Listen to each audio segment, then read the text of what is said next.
दोस्तों, एग्ज़ाम चाहे कोई भी हो, एकेडमिक एग्ज़ाम्स हो या फिर कंपटीशन एग्ज़ाम आरपीएससी, यूपीएससी या अदर वनडे कोई भी एग्ज़ाम हो, सभी में एक जो इम्पोर्टेंट सब्जेक्ट होता है वो होता है जर्नल साइंस। और जर्नल साइंस के क्वेश्चंस हर एग्ज़ाम में पूछे जाते हैं और उन सभी एग्ज़ाम्स के लिए एक जो बुक होती है, जो हाईली रिकमेंडेड बुक होती है, वो होती है NCERT।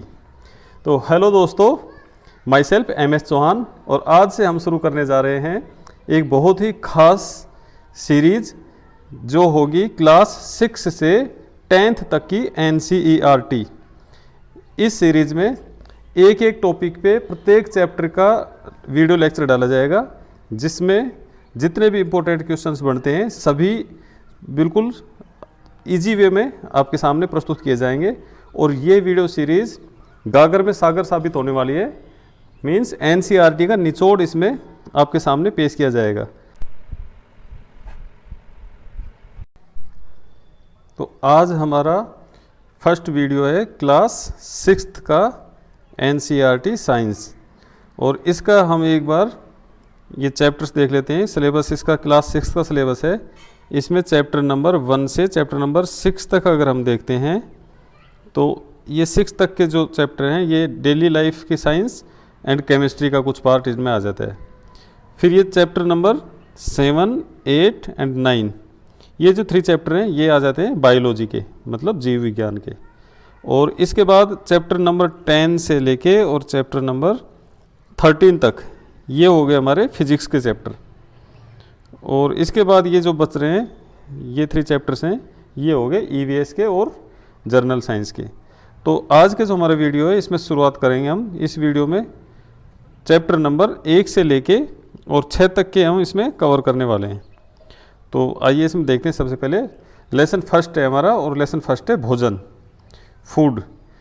तो ये कहाँ से आता है, भोजन ये कहाँ से आता है, इसमें हमको बस ये देखना है कि जो हम भोजन खाते हैं, सबसे पहले तो हम देखते हैं जो फूड होता है इसकी हमको आवश्यकता क्यों होती है, भोजन हम करते ही क्यों हैं। तो इसका सीधा सा जवाब है कि शरीर को ऊर्जा की प्राप्ति के लिए क्या करते हैं, हम भोजन करते हैं। अब ये ऊर्जा की प्राप्ति कैसे होती है, भोजन हमारे शरीर में जाता है और इसका अंदर जाके ऑक्सीकरण हो जाता है, भोजन का ऑक्सीकरण, और इस ऑक्सीकरण से क्या निकलती है, ऊर्जा। और इसी ऊर्जा से ही हमारा जो भी शारीरिक क्रियाएं होती है वो सारी इस ऊर्जा से होती है। इसके बाद देखते हैं तो भोजन के जो स्रोत हैं, सोर्स ऑफ फूड हैं, ये कौन कौन से हो सकते हैं। तो हमारे जो इस पर, अच्छा इसमें एक चीज़ और क्लियर कर देते हैं। अपनी जो केमिस्ट्री चल रही है इसमें एक पदार्थ नाम का जो शब्द है ये बार बार आएगा, पदार्थ, या फिर इसको बोलते हैं मैटर। तो पदार्थ क्या होते हैं, ये पदार्थ में क्लियर कर दूँ। हमारे आसपास हमको जो कुछ भी दिखाई देता है, चाहे वो हवा है, चाहे दिखाई दे या ना दे, जो हमारे आसपास जो कुछ भी मौजूद है, उपस्थित है, उन सभी को हम क्या कहते हैं, पदार्थ। अब इसमें एक लिमिटेशन है कि जिसमें वेट हो, मतलब मास हो, या फिर उसमें वजन हो, है ना, वजन, भार, और जो स्थान घेरता हो, ऑक्यूपाई स्पेस, स्थान घेरता हो, ये 2 गुण जिसके अंदर होंगे वो सभी पदार्थ होंगे। तो हम देखते हैं जैसे हवा है, तो हवा क्या होता है, हवा में वेट भी होते हैं और वो स्थान भी घेरती है, तो वो पदार्थ है। इसके अलावा जो भी हमको दिख रहे ठोस हैं, द्रव हैं, गैस हैं, ये सभी क्या हैं, पदार्थ हैं। तो ये चीज़ हमको क्लियर कर लेनी, क्योंकि ये वर्ड बार बार अपने इसमें काम में आएगा। तो अब अपन आते हैं अपने टॉपिक पे, और टॉपिक है हमारा कि जो भोजन के हैं हमारे स्रोत, जहाँ से हमको भोजन मिलता है, उनको 2 भागों में बांट दिया गया है। नंबर 1 हो गए प्लांट और नंबर 2 हो गए एनिमल्स। तो कुछ भोजन के जो भोज्य पदार्थ होते हैं वो हमको प्लांट से मिलते हैं, जैसे फल हो गए, सब्जियां हो गई, अनाज हो गए, ये सभी हमको कहाँ से मिलते हैं, पौधों से। और दूसरा हमारा जो भोजन का स्रोत होता है, जो हम भोजन करते हैं, तो वो हमको मिलता है एनिमल्स, यानी जीवों से, जंतुओं से। और उसमें आ जाता है हमारा दूध, अंडे और मांस। तो ये जो है हमारे भोजन को 2 हिस्सों, भोजन के स्रोत को हम 2 हिस्सों में डिवाइड कर दिया, और ये हमारा क्लियर हो गया। चलो इसके बाद जंतु क्या खाते हैं। अब देखो अलग अलग जंतु अलग अलग प्रकार के भोजन करते हैं। जैसे हम देखते हैं कुछ घास खाते हैं, वो केवल घास और हरी पेड़ पौधे, इनकी पत्तियाँ, ये चीज़ खाते हैं। कुछ ऐसे होते हैं जो मांस खाते हैं, और कुछ ऐसे होते हैं जो दोनों चीज़ खा लेते हैं। मीन्स पौधों से बनी हुई चीज़ें भी खा लेते हैं, जैसे अनाज होता है ना, और मांस मछली भी खा लेते हैं। तो इस बेस पे हम जंतुओं को, जो अपने एनिमल्स हैं, उन एनिमल्स को 3 हिस्सों में डिवाइड कर देते हैं। There are 3 types of animals on the basis of food. अब देखते हैं इसमें जंतुओं को हमने 3 हिस्सों में बांट दिया, 3 भागों में बांट दिया। और वो 3 प्रकार कौन कौन से हैं? नंबर 1 है शाकाहारी, नंबर 2 है मांसाहारी एंड नंबर 3 है सर्वाहारी। तो सबसे पहले देखते हैं शाकाहारी या हर्बीवोरस। हर्बीवोरस जीव कौन से होते हैं? वो जीव, ये देखो मैंने एक एग्जांपल दे रखा है, इससे आइडिया मिल जाएगा। गाय है जो शाकाहारी में शामिल है, मतलब वो जीव जो केवल पौधों से बने हुए भोजन को ही खाते हैं, तो उनको कहेंगे हम शाकाहारी। फिर आते हैं नंबर 2 पे मांसाहारी या कार्निवोरस। और कार्निवोरस में एग्जाम्पल इसमें शेर दे रखा है, तो इस शेर से पता चल रहा है कि वो जीव जो केवल मांस खाते हों, केवल मांस खाएंगे तो वो कहलाएंगे कार्निवोरस। और तीसरी कैटेगरी में आते हैं सर्वाहारी। सर्वा से नाम से पता चल रहा है कि सभी खा रहे हैं, सब चीज़ खा रहे हैं। और इसमें जैसे डॉग आ गया, अपना ह्यूमन आ गए, इंसान आ गए, ये क्या करते हैं? ये पौधों से बनी हुई चीज़ें भी खा लेते हैं, जैसे अनाज खा रहे हैं, फल वगैरह खा रहे हैं, तो ये हो गया अपना पौधों से। और ये एनिमल्स भी खा लेते हैं, मांस भी खा लेते हैं, दूध दही छाछ, ये जो डेयरी प्रोडक्ट है ये एनिमल से मिल रहे हैं, तो ये दोनों चीज़ खाते हैं, डॉग भी है एनिमल्स भी। तो ये क्या, इनको क्या बोलेंगे हम? इनको बोलेंगे ओमनिवोरस या सर्वाहारी। तो ये हुआ हमारे 3 कैटेगरी, और ये सबके याद हो गया होगा। 3 types of animals, number 1 herbivorous, number 2 carnivorous and number 3 omnivorous. और जो इंसान है वो कौन सा है? ओमनिवोरस। तो इस चैप्टर का यही थे इसमें टॉपिक, ये एंड हो गए। इसके बाद इसमें समरी देख लेते हैं हम, और समरी में जो इंपॉर्टेंट की पॉइंट है वो देखते हैं कौन कौन से हैं। सबसे पहले देखते हैं, there is lot of variation in food eat in different region of India. तो इंडिया के जो अलग अलग रीजन है, अलग अलग क्षेत्र है, उसमें अलग अलग प्रकार के भोजन खाए जाते हैं। जैसे साउथ इंडिया में इडली डोसा वगैरह चलते हैं अलग से, नॉर्थ इंडिया में इसमें अलग खाए जाते हैं, बंगाल में जाते हैं वहाँ पे चावल खा रहे हैं, कहीं पे गेहूँ खाते हैं, तो ये अलग अलग होते हैं। फिर देखते हैं इसमें the main source of our food are plants and animals. ये हमने 2 हिस्से में बांट के पढ़ा था इसको। अच्छा, फिर आता है animals which eat only plants are called herbivores. ये हो गया अपने हर्बीवोर्स की डेफिनेशन। नंबर इसमें आते हैं animals which eat only animals are called carnivores. जो केवल एनिमल्स खा रहे हैं उसको कह रहे हैं हम कार्निवोर्स।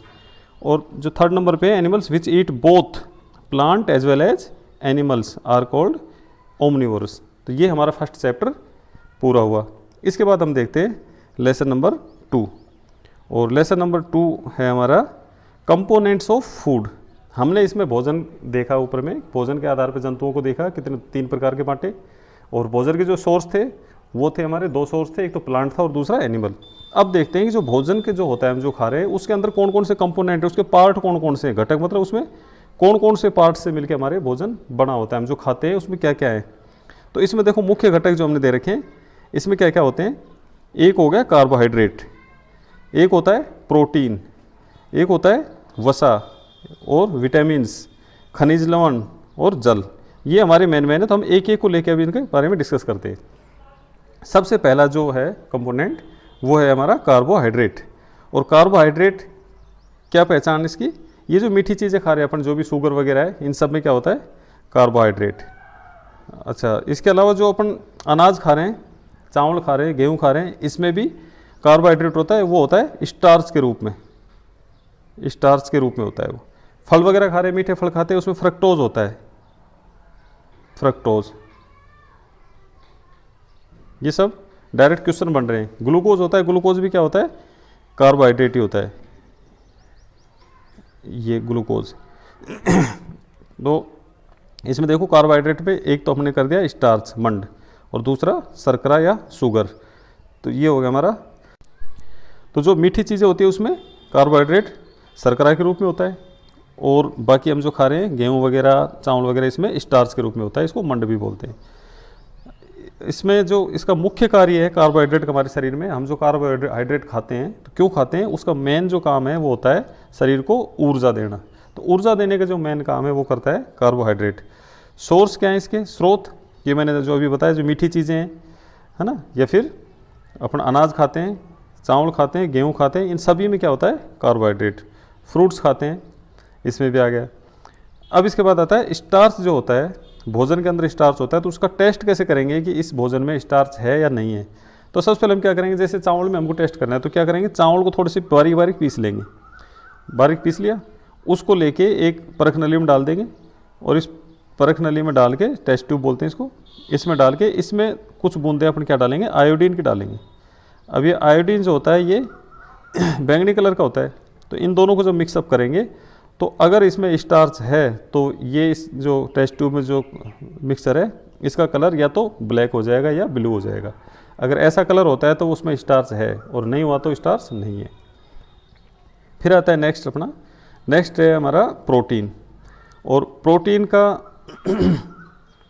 प्रोटीन जो बनता है, जैसे ये स्टार्च में इसमें मैंने बताया था कार्बोहाइड्रेट की जो इकाई होती है, इसके जो सबसे छोटा जो पार्ट होता है ना इसको बनाने में कार्बोहाइड्रेट को, वो होता है ग्लूकोज। सबसे छोटा पार्ट ग्लूकोज।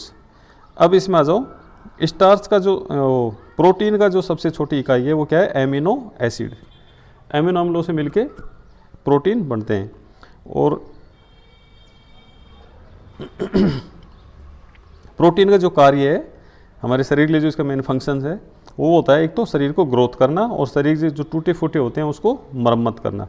इसमें इंपॉर्टेंट रोल कौन किसका होता है, प्रोटीन का। तो प्रोटीन का मुख्य कार्य क्या है शरीर के लिए, शरीर की ग्रोथ के लिए प्रोटीन मेन है, और शरीर की मरम्मत करना, रिपेयरिंग का काम।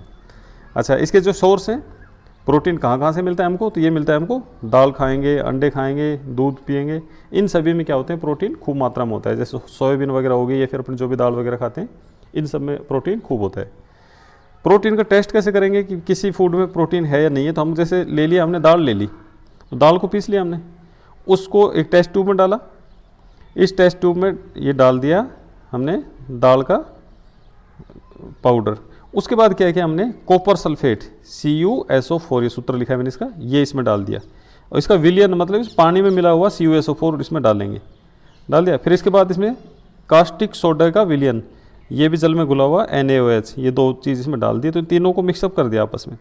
अब जब तीनों को मिक्सअप कर देंगे तो हमको कैसा कलर मिलेगा, बैंगनी कलर मिलेगा। अगर मिक्सर का कलर बैंगनी होता है तो इसका मतलब इसमें प्रोटीन उपस्थित है, और अगर नहीं होता है तो प्रोटीन नहीं है। तो ये टेस्ट हो गया प्रोटीन का। इसके बाद नेक्स्ट आता है हमारा वसा या फैट। और फैट, इसको लिपिड भी कहते हैं हम, लिपिड, ठीक है। तो इसमें देखते हैं इसका जो सोर्स है, लिपिड जो हमारे भोजन में होती है वसा, इसका जो मेन स्रोत तो होता है चिकने पदार्थ जो भी होते हैं, जैसे तेल है, घी है, जो चिकनी चीज़ें होती हैं हम खाते हैं, इन सब में क्या होता है, वसा होती है। और वसा का कार्य है शरीर को ऊर्जा देना, लेकिन ऊर्जा वाला काम अपने कार्बोहाइड्रेट भी करता है।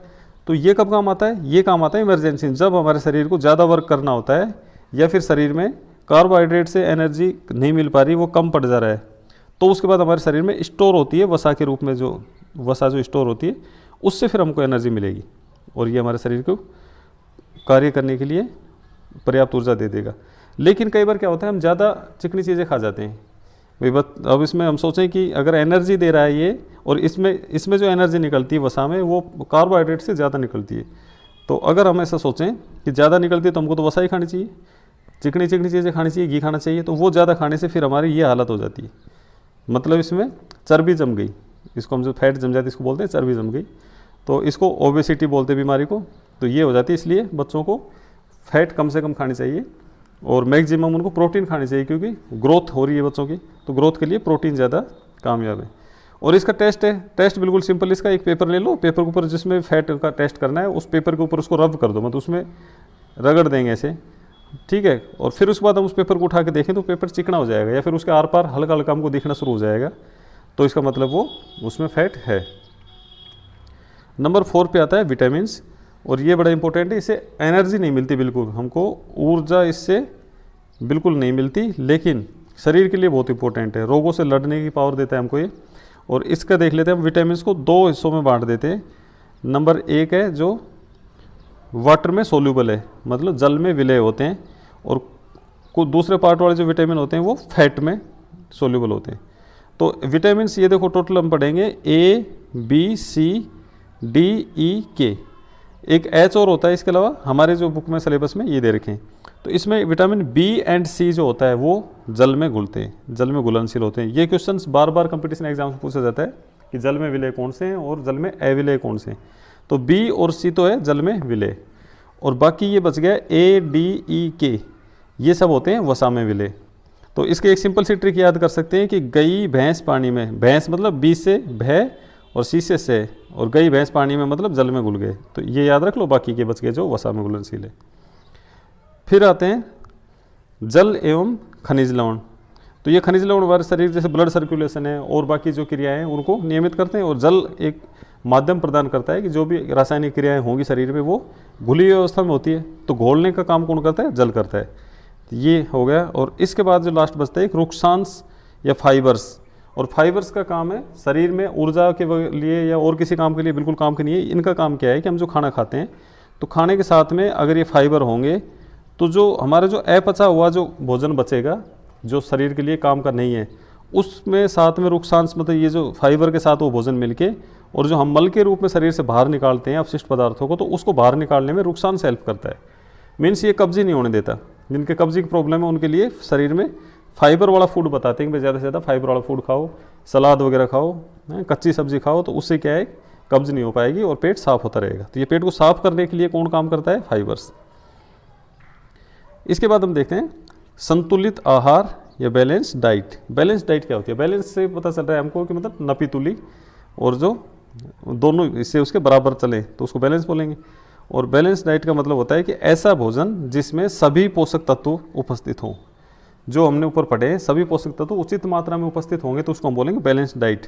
माना कि एक बच्चा प्रोटीन ही प्रोटीन खा रहा है नॉन स्टॉप, और बाकी उसके पास उसमें वसा नहीं है, कार्बोहाइड्रेट नहीं है, विटामिन वगैरह और कुछ नहीं है, एक ही चीज़ खा रहा है, तो वो बैलेंस डाइट नहीं कहलाएगी। बैलेंस डाइट क्या होगा? जिसमें शरीर के लिए आवश्यक सभी पोषक तत्व उपस्थित हों, तो उसको बोलेंगे हम बैलेंस डाइट। ओबेसिटी, ये मैंने ऊपर दिखाई थी वो डायग्राम, जिसमें ज़्यादा वसा खाते हैं बच्चे तो चर्बी जम जाती है शरीर में और वो थुल हो जाते हैं, मतलब मोटे हो जाते हैं, तो उसको बोलेंगे हम ओबेसिटी। और ये आगे अभावजन्य जो हम जो खा रहे हैं, जो विटामिन वाला जो पार्ट मैंने पढ़ा था, विटामिन की कमी से कुछ रोग हो जाते हैं बॉडी में, और उन रोग्स को जो डिजीज़ होंगी उन डिजीज़ के बारे में देख लेते हैं। ये विटामिन ए है, तो विटामिन ए को विटामिन ले रहे हैं, अगर शरीर में विटामिन ए की कमी है तो क्या होगा? लॉस ऑफ विजन, मतलब हमको इसको बोलते हैं रतौंधी, है ना, इसमें दिखाई कम देने लग जाता है अगर विटामिन ए की कमी है तो, ठीक है। और इसकी पहचान ये है कि पुअर विजन हो जाएगा और स्किन के लिए भी जिम्मेदार है ये। दूसरा आता है विटामिन बी, और B1 से कौन सा रोग हो रहा है? बेरी। ये बी कॉम्प्लेक्स होता है, इसमें B1, B2, B12, B6 अलग अलग होते हैं, तो इसमें B1 दे दिया, तो ये कौन सी बेरी नामक रोग होता है। और इससे क्या होगा? जो हमारी मसल्स हैं वो मसल्स वीक हो जाएंगी, और जो एनर्जी जो होगी शरीर की वो बहुत कम हो जाएगी। तो ये पहचान है विटामिन बी की कमी की। अब आते हैं विटामिन सी पे, और इससे जो बीमारी होती है इसकी कमी से उसको बोलते हैं स्कर्वी। और स्कर्वी से क्या होगा?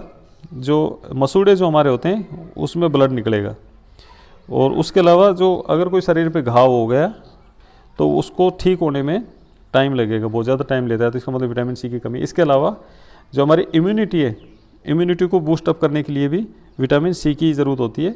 जैसे अभी कोरोना टाइम पे साथ दवाइयों के साथ में विटामिन सी की टेबलेट भी दी जा रही है, तो ये इम्यूनिटी के लिए भी जिम्मेदार होता है। कहाँ पाया जाता है विटामिन सी? होता है जो खट्टे फल होते हैं, जैसे नींबू है, ऑरेंज है, मौसमी है, इन सब में क्या होता है? विटामिन सी होता है। और विटामिन ए लाल फल जो होते हैं, टमाटर, गाजर, इन सब में होते हैं। विटामिन बी है तो ये हरी सब्जियों में, इन सब में मिलेंगे।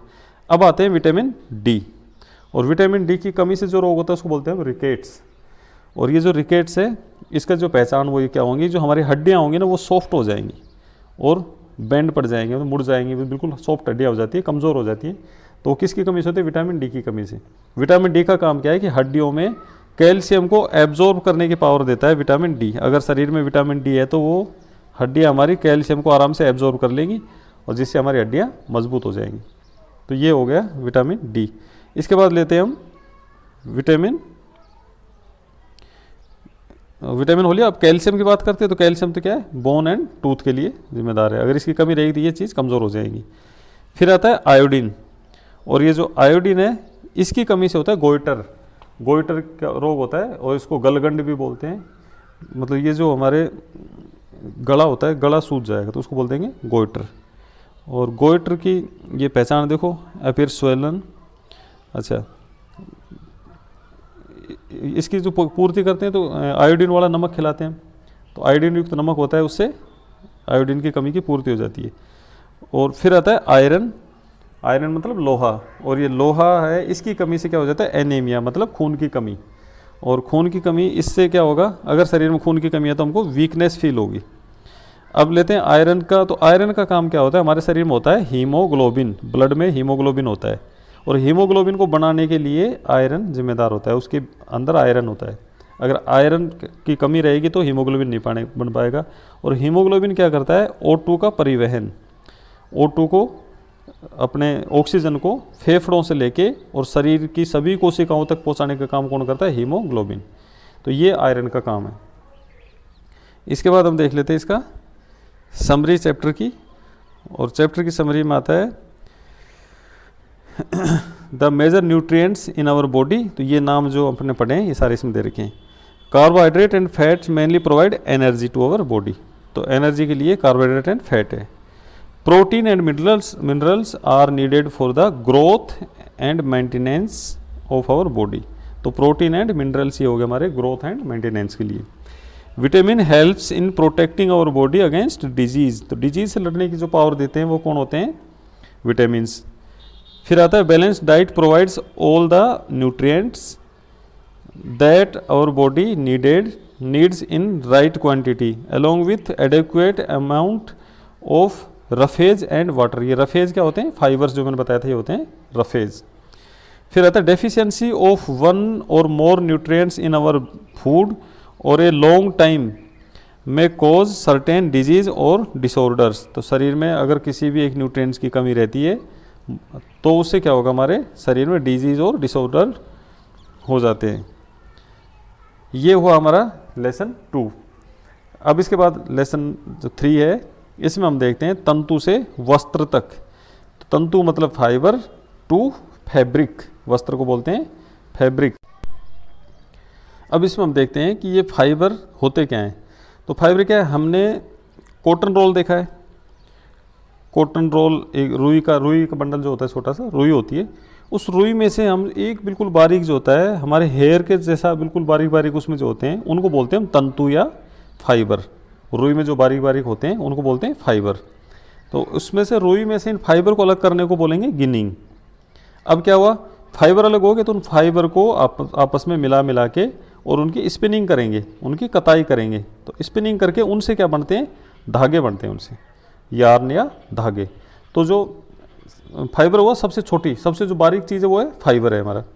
ठीक है, रुई का जो सबसे बारीक जो होता है पतला पतला सा थ्रेड, उनको बोलेंगे फाइबर। उस फाइबर से क्या बन रहे हैं हमारे धागे, है ना। और फाइबर से धागे बनाने को बोलते हैं हम स्पिनिंग। और फिर जो धागे हैं, धागों से फिर हम क्या करते हैं, बुनाई, है ना। तो इस बुनाई से क्या बनते हैं, फैब्रिक। तो ये दो तरीके से बना सकते हैं, एक तो या तो वीवर्स होते हैं जो वीविंग भी बोलते हैं इसको, और निटिंग भी बोलते हैं। तो इस क्रिया से क्या बनाते हैं हम, धागों से क्या बनाया जाता है, फैब्रिक बनाया जाता है। तो ये एक सिंपल सा पूरे चैप्टर का निचोड़ इसी में है। देखो सबसे पहले क्या था, कॉटन रोल है, कॉटन रोल से हम गिनिंग करके उसमें से क्या करेंगे, धागे अलग करेंगे, और धागे अलग करके बनाएंगे फाइबर। फिर फाइबर से हमने क्या बनाया, धागा बनाया, और फिर धागों से हमने क्या बनाया, कपड़ा। और इस क्रियाओं को जो नाम है तो इसको बोलेंगे कॉटन से, है ना, कॉटन रोल से जो फाइबर निकालेंगे उसको बोलेंगे गिनिंग। और जो फाइबर है उस फाइबर से और यार्न बना रहे हैं, धागे बना रहे हैं, उसको बोलेंगे हम स्पिनिंग। और स्पिनिंग से जो कपड़ा बनता है, फैब्रिक बनता है, उसमें इसको बोलते हैं बुनाई, वीविंग या निटिंग। अच्छा, इसके बाद हम देखते हैं कि जो हमारा ये जो फाइबर हैं, जो तंतु हैं, ये तंतु दो प्रकार से मिल सकते हैं हमको। मतलब कहाँ से मिलेंगे, इनके सोर्स क्या हैं। तो सोर्स इनके दो प्रकार के हो सकते हैं, या तो प्राकृतिक और या फिर संश्लेषित। मतलब अगर हमको प्रकृति से डायरेक्ट ये मिल रहे हैं फैब्रिक कहीं से, तो उसको तो हम बोलते हैं प्राकृतिक। जैसे हम देखते हैं कॉटन है हमारा, जो रुई है, रुई कहाँ से मिलती है, कपास से। तो कपास से हमको डायरेक्ट मिल रही है, तो कपास को हमने कहीं संश्लेषण नहीं किया, बनाया नहीं लैब में, तो इसको बोलेंगे हम प्राकृतिक।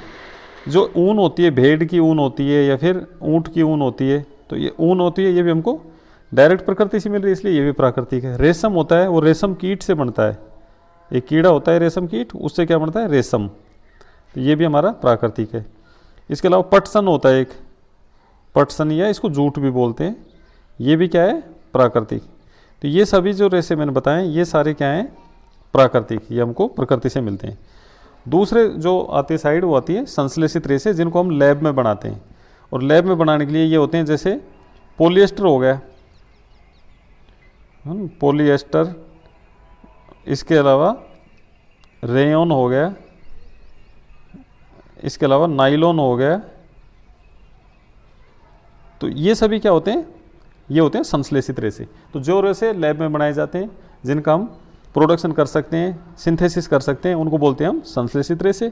और जो रेशे हमको प्रकृति से मिलते हैं तो उनको बोलते हैं हम प्राकृतिक रेशे। तो ये हो गए हमारे प्राकृतिक रेशे। तो ये दो प्रकार के रेशे हो गए। और रेशों से हमने कपड़े बनाना देख लिया, ऐसे कपड़े बनाते हैं। तो ये था इस चैप्टर का पूरा सार। और इसमें अगर हम देखें तो इसमें जो समरी है इस चैप्टर की, उस पर एक नज़र डाल लेते हैं। और समरी में क्या बोल रहे हैं, there is variety of clothing materials और fabric such as cotton, silk, wool and polyester. तो ये अलग अलग नाम दे दिए अपने को। अपन ने इनको अलग अलग ग्रुप में भी डिवाइड करके देख लिया है। इसके बाद इसमें देखते हैं fabrics are made from yarn, ये धागे से बन गया fabric. Which is turn are made from fibre, और जो ये यार्न होते हैं ये किससे बनते हैं, फाइबर से। अच्छा, फिर इसके बाद फाइबर्स आर आइदर नेचुरल और सिंथेटिक। तो हमने देखा या तो प्राकृतिक हो सकते हैं या फिर ये सिंथेटिक हो सकते हैं। कॉटन, वूल, सिल्क, जूट, ये सारे क्या हैं अपने नेचुरल, सब natural fibres. While nylon, polyester are some examples of synthetic fibre. तो ये हमने इसमें देख लिया सिंथेटिक एंड नेचुरल में। फिर आता है fibres like cotton and jute are obtained from plants. ये कॉटन और जूट जो हैं ये हमको कहाँ से मिलते हैं, प्लांट से मिलते हैं। और इसके अलावा जो हमने बताया ये ऊन है और ये रेशम है, ये हमको मिलते हैं एनिमल्स से। तो ये भी हमको ध्यान रखना है। The process of making yarn from fibre is called spinning. और इसके अलावा fabric from yarn is made by weaving और नीटिंग। तो ये हमारा हुआ चैप्टर नंबर 3 कंप्लीट। और इसके बाद हमारा आता है लेसन 4। और लेसन 4 है हमारा वस्तुओं का समूह बनाना, सॉर्टिंग मटेरियल्स इनटू ग्रुप। बड़ा छोटा सा चैप्टर है, इंटरेस्टिंग चैप्टर है। क्या है, हम आसपास जो भी वस्तुएं देख रहे हैं उन वस्तुओं को आपस में समानता के आधार पे या फिर उनमें भेद के आधार पे उनको अलग अलग समूह में बांट दिया जाता है। तो इसी को हम क्या कहते हैं, ग्रुपिंग। जैसे हमने एक साइंस में सबसे पहले पढ़ा था कि सजीव और निर्जीव। तो सजीव और निर्जीव मतलब जितने भी दुनिया में हमको देख रहे हैं पदार्थ, कुछ पदार्थ सजीव हैं और कुछ निर्जीव हैं। पहचान क्या होती है हमारी, जो सांस लेते हैं, जिनमें जीव होता है, जो अलाइव होते हैं, उन सबको हम क्या बोल देते हैं, सजीव। और जो अलाइव नहीं है उन सबको हम बोल देते हैं निर्जीव। तो हमने 2 ग्रुप बना दिए। ऐसे ही हम जो सजीव होते हैं उन सजीव को भी 2 ग्रुप्स में बांट देते हैं। एक हो जाते हैं प्लांट्स और दूसरे हो जाते हैं एनिमल्स। तो ये हमने ग्रुपिंग कर दी।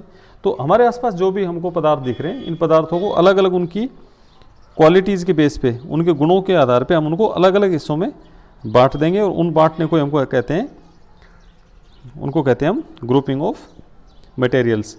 अच्छा, पदार्थों के गुण क्या क्या देख सकते हैं हम, उसकी अवस्था देख सकते हैं। एक तो अवस्था मतलब स्टेट, उसकी किस स्टेट में। और पदार्थ होते हैं वो मेनली 3 स्टेट में पाए जाते हैं। नंबर 1 होता है सॉलिड, सॉलिड या ठोस, और होता है द्रव या लिक्विड, और तीसरा होता है गैस।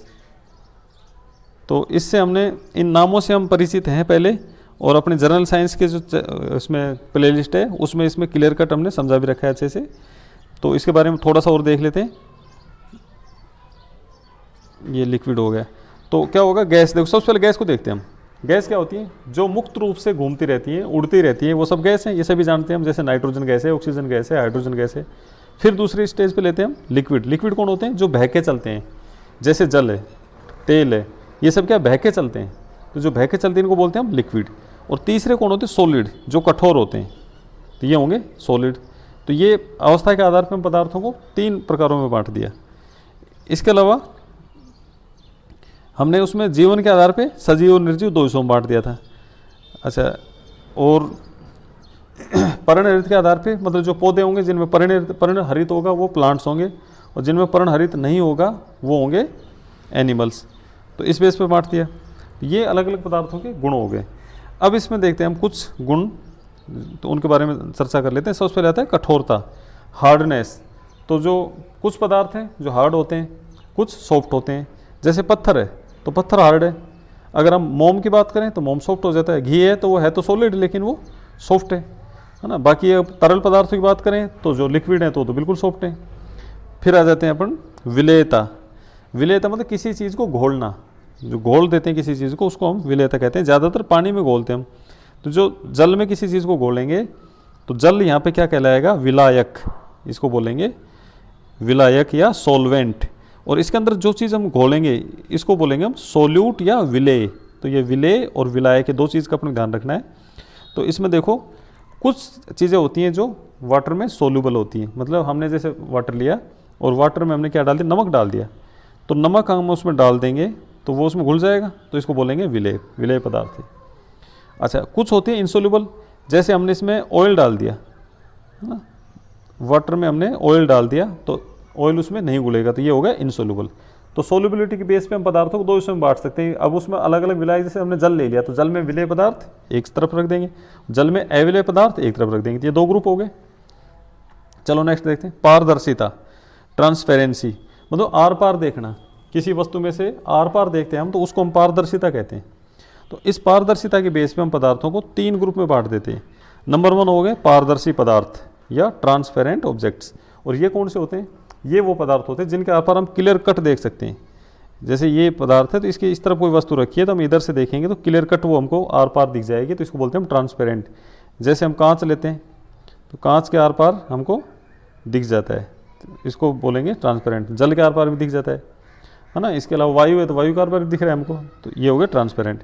फिर आते हैं ओपेक ऑब्जेक्ट्स, मतलब अपारदर्शी पदार्थ। ये तो पारदर्शी थे, सब कुछ दिखता था, अब आ गए अपारदर्शी, कुछ भी नहीं दिखता इनके आर पार। जैसे दीवार है अपनी, हमने दीवार है, दीवार की दूसरी तरफ कोई चीज़ रख दी और अब हम उसमें से देखने की कोशिश करेंगे तो क्या हमको दिखेगा, बिल्कुल नहीं दिखेगा, तो इसको बोलेंगे हम ओपेक, है ना। हमारे जो पेपर हैं, कॉपियाँ हैं, बुक्स हैं, इनके आर पार भी नहीं दिखता, ये सब क्या है, अपारदर्शी। और नंबर 3 आता है पारभासी। और पारभासी में कौन आते हैं, translucent.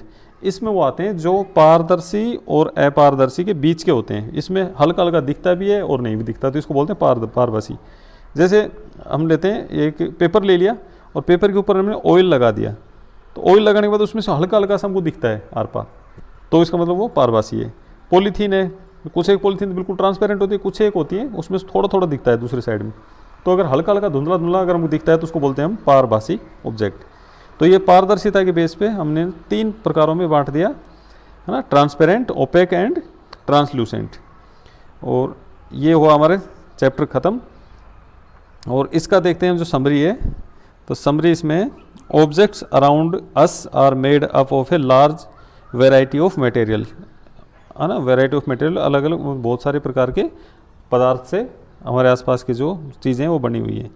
A given material could be used to make a large number of objects. It is also possible that an object could be made of a single material or many different types of material. तो मतलब एक जो पदार्थ है वो single से बन सकता है। जैसे हमने लोहा लिया, लोहे में केवल Fe से ही बना गया वो सारा, है ना। इसके अलावा हम जल देखा तो जल में हाइड्रोजन भी है और ऑक्सीजन भी है, तो एक से बन सकता है, एक से अधिक से बन सकता है। तो डिफरेंट टाइप में जो पदार्थ हैं उनकी डिफरेंट प्रॉपर्टीज़ होती है।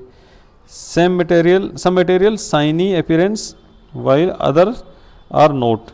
तो कुछ देखो रफ होते हैं, कुछ स्मूथ होते हैं, कुछ सिमिलर, जैसे some materials are hard whereas some are soft. तो ये अलग अलग होते हैं, कुछ हार्ड होते हैं जैसे कठोर होते हैं और कुछ सॉफ्ट होते हैं, अपने पहले इसमें डिस्कस कर चुके हैं। अच्छा, ये सोल्यूबल और इनसोल्यूबल ये हमने ऊपर डिस्कस कर लिया। Some material such as glass are transparent, तो ग्लास के आर पार हम देख पाते हैं। सम अदर सच वुड, जैसे लकड़ी है तो इसमें नहीं देख पाते थे, ये ओपेक हो गया। और some materials are translucent. Materials are grouped together on the basis of similarities and differences, तो इनकी समानता और विभिन्नता के आधार पर उनको अलग अलग ग्रुप में बांट देते हैं। Things are grouped together for convenience and to study their properties, तो ये हम क्यों बांटते हैं अलग अलग ग्रुप में, इनको स्टडी करने की आसानी के लिए, मतलब आसानी से हम उनके बारे में स्टडी कर सकें, तो इस हिसाब से हम इनको ग्रुप्स में बांट देते हैं। और इसके बाद आता है हमारा लेसन 5th, और लेसन 5th में आ गया पदार्थों का पृथक्करण, सेपरेशन ऑफ सब्सटेंस। तो पदार्थों का पृथक्करण, जैसे हमने अभी इसमें देखा था कि अलग अलग पदार्थों को ग्रुप में बांटा था। अब इसमें क्या है, कुछ पदार्थ ऐसे जैसे मिट्टी है तो मिट्टी में लोहा भी मिला हुआ है, मिट्टी के कण भी मिले हुए हैं, और भी पत्तियों का चूरा मिला हुआ है ना। दूध देखते हैं तो दूध में देखो प्रोटीन भी है ना, लिक्विड है, पानी है उसमें। तो शरबत है तो शरबत में बहुत सारी चीज़ें मिली होती है। अब जैसे अपने को कोई पदार्थ दे दिया और उस पदार्थ में कई अशुद्धियाँ मिली हुई है, हमको उसमें से एक शुद्ध रूप से पदार्थ निकालना है, तो उसके बेस पे हमको क्या करेंगे, पृथक्करण की अलग अलग विधियाँ देखेंगे, है ना। हमने जैसे गेहूँ है, अब गेहूँ के अंदर कंकड़ आ जाते हैं तो उन कंकड़ों को अलग निकालते हैं, तो उसके लिए अलग से विधि है। तो ये कुछ विधियाँ हैं जिससे हम पदार्थों को अलग अलग करके शुद्ध पदार्थ प्राप्त कर लेते हैं। तो सबसे पहले आता है हस्त चयन या हैंड पिकिंग। और ये हैंड पिकिंग किस में काम में लेंगे, ये माना कि इसमें हमने राइस भर लिए, राइस के अंदर कुछ कंकड़ रखे हुए हैं। अगर राइस के अंदर कुछ कंकड़ डले हुए हैं तो क्या करेंगे, इनको हम हैंड पिकिंग से निकाल सकते हैं, है ना। तो जिस अशुद्धियों को, जो मोटी अशुद्धियाँ होती हैं जो हमको दिख जाती हैं क्लियर, तो उनको हम हैंड पिकिंग से निकाल सकते हैं, हाथ से उठा उठा के फेंक देंगे। चलो दूसरा आता है थ्रेसिंग। और ये थ्रेसिंग किस में काम आता है, जब हम फसल निकालते हैं, है ना, फसल को कटाई कर लेते हैं, तो कटाई करने के बाद अनाज के साथ में उसका जो प्लांट होगा वो भी रहेगा, है ना। उस प्लांट में यहाँ पे अनाज है, तो इस अनाज में से इसका जो भूसा है, इसकी जो पत्तियाँ हैं, हस्ट, उसको अलग करना, मतलब जो है ना ग्रेन, जो अनाज के दाने हैं, इनको अलग निकालना, और इसका जो ये हस्ट है इसको अलग निकालना। तो इस जो मेथड है इसको कहते हैं हम थ्रेसिंग, और ये काम होता है थ्रेसर से, जो ट्रैक्टर के पीछे थ्रेसर लगा होता है उससे थ्रेसिंग की जाती है। नेक्स्ट है हमारा निष्पावन या विनोविंग।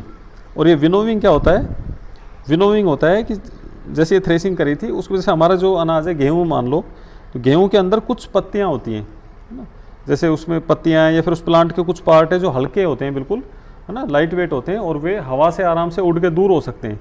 तो इस टाइप की जैसे कुछ मिट्टी है उसमें, तो उसको अगर हवा से उड़ा के दूर कर सकते हैं तो इसमें ये मेथड यूज़ करेंगे विनोविंग का। और ये हमने इमेज इसमें देख रहे हैं, तो ये इसमें जो ये महिला है, इन्होंने देखो ये सूप ले रखा है और सूप के अंदर डाल रखा है ये, जिसमें अनाज भी है और साथ में ये पत्तियाँ भी है, जो हस्क अलग हो रहा है। तब देखो ये उड़ाएगी, ये हवा की डायरेक्शन दिखा रखी है हमको, तो इसमें हवा से उड़ के दूर जो कचरा है वो अलग हो जाएगा, और ये प्योर जो अनाज है वो हमको अलग से मिल जाएगा।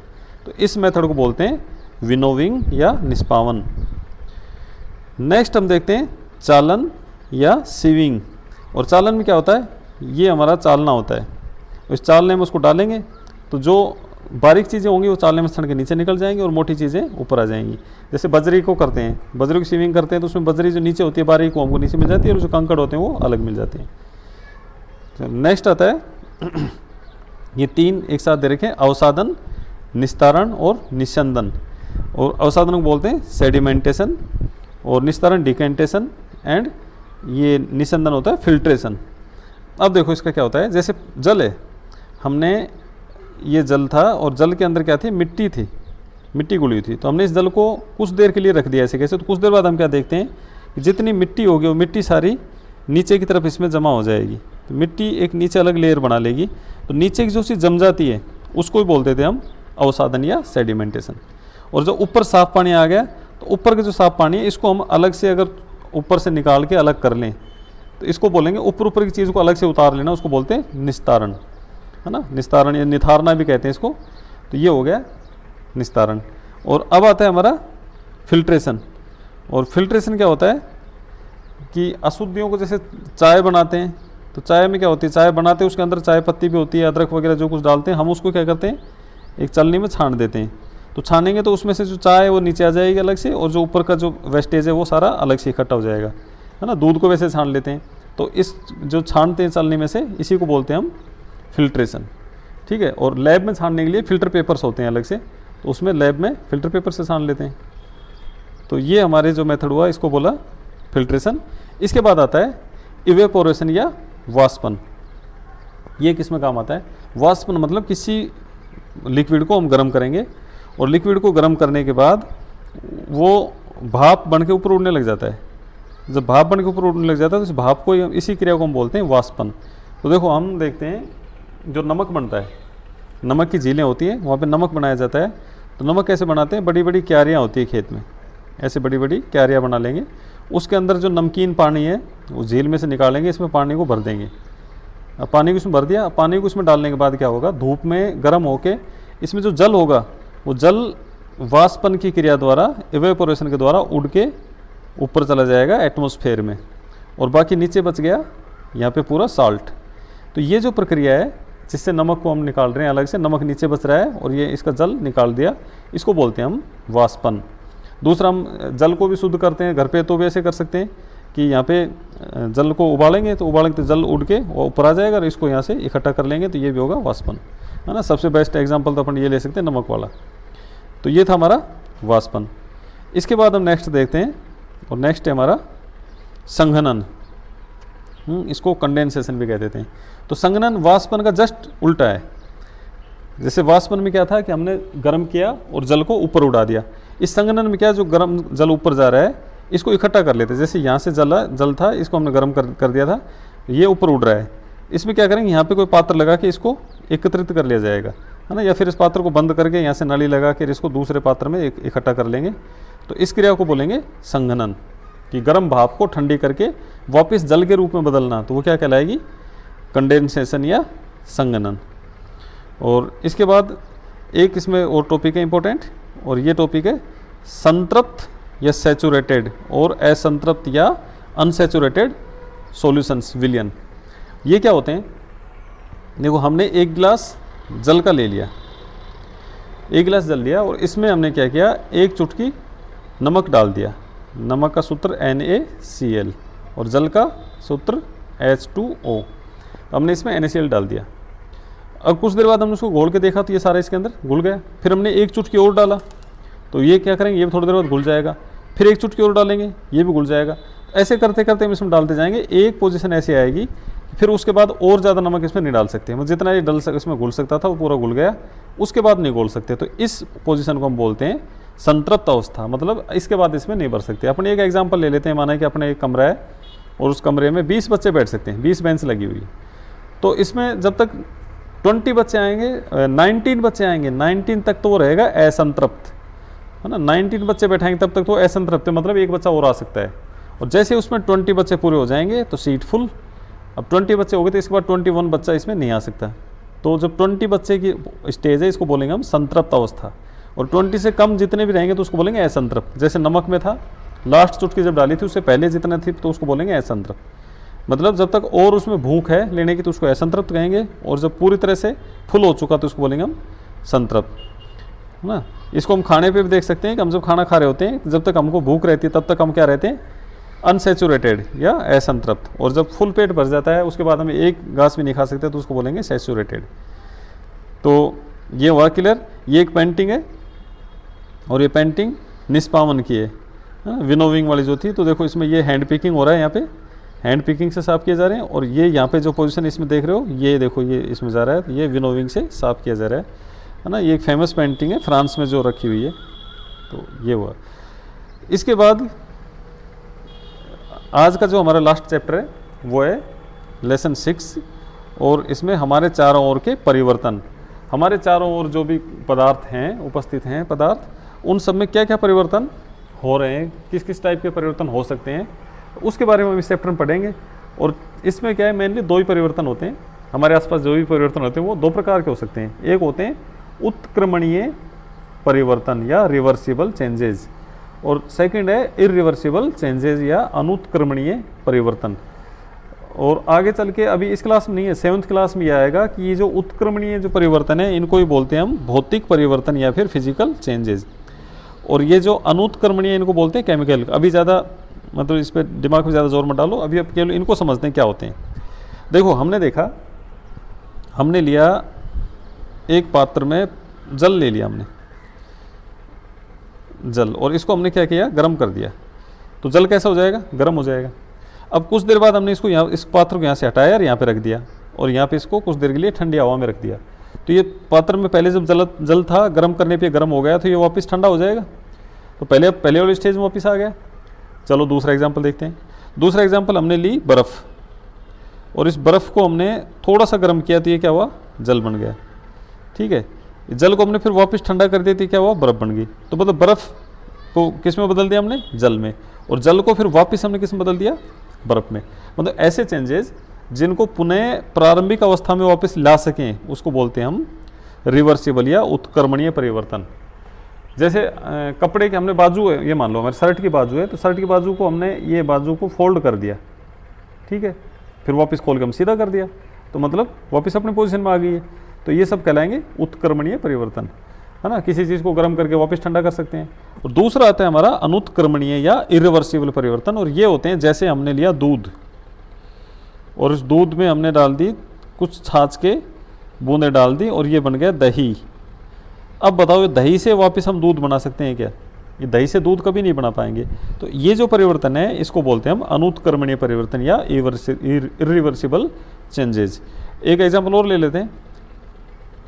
हमने लिया एक पेपर लिया और उस पेपर में हमने आग लगा दी, ठीक है, पेपर जल गया और ये इसकी राख बन गई। अब बताओ इस राख से वापस पेपर बन सकता है क्या? नहीं बन पाएगा। तो इस चेंज को बोलेंगे हम इरिवर्सिबल चेंज। अच्छा, दूसरी तरफ अगर हम रिवर्सिबल में देखें तो हमने एक पेपर लिया और इस पेपर से हमने इसको फोल्ड कर दिया, ठीक है, और फिर वापस हमने वापस सही करके इसको प्रेस कर दिया, सीधा हो गया। तो रिवर्सिबल में तो क्या था, पेपर था, पेपर का उसको जला दिया, तो वो कौन सा चेंज हुआ? अनुत्क्रमणीय। और अगर उसको फोल्ड करके वापस सीधा कर देंगे तो उत्क्रमणीय। तो ये चेंजेस मेरे को आपको क्लियर हो गए होंगे, है ना, ज़्यादा टफ नहीं है कि जो चेंजेस एक बार करने के बाद वापस उसको बदला जा सके तो वो होगा उत्क्रमणीय, और एक बार जो चेंज हो गया और उसको वापस पुनः अपनी प्रारंभिक स्थिति में नहीं ला सकें तो उसको बोलते हैं हम अनुत्क्रमणीय परिवर्तन। और ये जो चेंजेस हैं, जो उत्क्रमणीय परिवर्तन है उसको तो हम बोलते हैं फिजिकल चेंज, भौतिक परिवर्तन, और जो ये हैं अनुत्क्रमणीय जिनको वापस नहीं बदल सकते उसको बोलते हैं हम केमिकल चेंजेस या रासायनिक परिवर्तन। और इसका इन दोनों का कॉम्बिनेशन का हम एक एग्जाम्पल देख लेते हैं। यहाँ पे एग्जाम्पल क्या है, ये देखो, हमने ली एक कैंडल ली, मोमबत्ती। तो मोमबत्ती की चारों तरफ इसका जो पार्ट है ये क्या है, ये मोम है सारा, और मोम के अंदर एक धागा होता है, ये अंदर धागा दिख रहा है हमको, ये धागा होता है, और इसको हमने जला दी, ठीक है। अब जलाने के बाद इसमें क्या होगा, ये जो मोम है ये सारा इसमें पिघल के और नीचे इकट्ठा होता जा रहा है, ये देखो, ये यहाँ पे आ जाएगा नीचे, ठीक है, इकट्ठा हो जाएगा। और ये जो धागा है ये जल के CO2 के रूप में बदल के उड़ रहा है। अब देखो इनमें दोनों प्रकार के चेंजेस हो रहे हैं। जो धागा है, धागे में कौन सा चेंजेस हो रहा है, इसमें हो रहा है इरिवर्सिबल, मतलब इसको धागा जल गया और जो राख बन गई, इस राख से वापस हम धागा नहीं बना पाते, तो ये तो होगा अनुत्क्रमणीय, है ना, अनुत्क्रमणीय।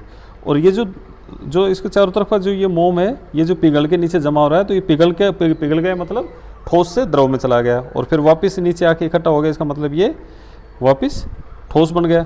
तो इस चेंज को हम बोलेंगे, ये चेंज होगा उत्क्रमणीय, मतलब वापस अपनी प्रारंभिक अवस्था में वापस आ गया। तो ये हुआ हमारा आज का चैप्टर ख़त्म, और आज हम करेंगे 6 चैप्टर आज ख़त्म करेंगे। इसके बाद जो नेक्स्ट वीडियो होगा इसमें आगे के चैप्टर्स देखे जाएंगे। तो थैंक्स फॉर वॉचिंग और ऑल द वेरी बेस्ट, तैयारी करते रहिए।